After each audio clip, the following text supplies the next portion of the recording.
ఉమ్మడి ఖమ్మం జిల్లాలో నిర్మాణం చేపట్టిన సీతారామ ప్రాజెక్ట్ కెనాల్ పనులను త్వరితగిన పూర్తి చేయాలని గుత్తేదారులను మంత్రి తుమ్మల నాగేశ్వరరావు కోరారు. సీతారామ ప్రాజెక్ట్ కాలువ పనులను మంత్రి తుమ్మల నాగేశ్వరరావు ఎమ్మెల్యే మాలోతు రామదాసు నాయక్ పరిశీలించారు. సీతారామ ప్రాజెక్ట్ లింకు కెనాల్ పూర్తయితే వైరా రిజర్వాయర్కు నీరు అందుతుందని ఆయన తెలిపారు. కెనాల్లో భూములు కోల్పోయిన రైతులకు ప్రభుత్వం నష్టపరిహారం అందిస్తుందని తెలిపారు.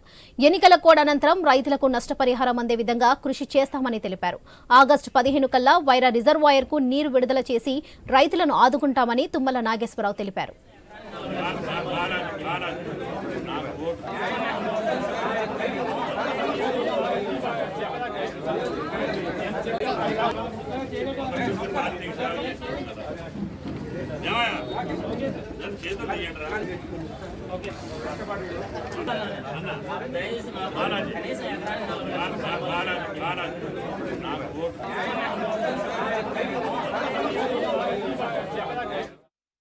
కాలం దగ్గరలో ఉంది కాబట్టి ఈ కాలువ పనులు ఈ సంవత్సరం పూర్తి చేసి 4 పంప్ హౌసులు పూర్తయినటువంటి సీతారామ ద్వారా కనీసం 1,00,000-1,50,000 ఎకరాలకి ఈ సంవత్సరం ఏ టయానికైనా సరే నీళ్లిచ్చి నాగార్జున సాగర్ కాలువ కింద ఉన్నటువంటి ఆయకట్టుతోటి పాటు వైరా ప్రాజెక్టు, అదే విధంగా లంకాసాగర్ ప్రాజెక్టు, కల్లూరు పెద్ద చెరువు, ఈ ప్రాంతంలో ఉన్నటువంటి మైన్ ఇరిగేషన్ చెరువులన్నిటికీ నీళ్లు ఇచ్చుకుంటూనే లిఫ్ట్ ఇరిగేషన్లన్నింటినీ కూడా ఫంక్షన్ అయ్యేటట్టుగా ముఖ్యమంత్రి గారిని ఒప్పించి జిల్లా రైతాంగం కోసం ఆయన ఇచ్చినటువంటి మాటని నిలుపుకోవటం కోసం రైతాంగ సోదరులందరూ కూడా వాళ్ళకు ఉన్నటువంటి ఎకరం అరెకరం భూమిని కూడా త్యాగం చేసి ఈ రోజు జిల్లా రైతాంగం కోసం ఇచ్చినటువంటి ప్రతి రైతుకి